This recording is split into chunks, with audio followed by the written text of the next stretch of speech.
દીકરી આમ ફેરા ફરતી હતી. હર ગોળ બાબાએ કંકાવટી સોકાલે ઓમ સુપ્રગ્રહી મંડપધ્યય વરદાને ઓમ સતપતિની સાત પ્રતિજ્ઞાઓ લેવામાં આવે છે બાપા. પતિના પગલે હાલવું ઈ પત્નીનો ધર્મ છે. પતિના પગલે હાલવું ઈ પત્નીનો ધર્મ છે. દીકરીએ ડોકમાં ગાળીઓ કાઢ નાખ્યો. પપ્પા આપણે નહીં બકતા. અરે કે બેટા શું થયું? નહીં નહીં પપ્પા આપણે નહીં પહોંચ થઈ. એકચ્યુઅલી મને રાકેશ સાથે નહીં ભાવે.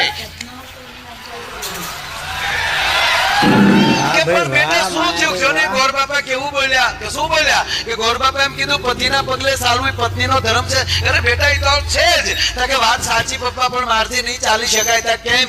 તાકે મારો પતિ હેલ્પર છે, રોજ થાંભલે ચડે, મારે કેટલેક થાંભલે ચડવું. દીકરી આમ ફેરા ફરતી હતી.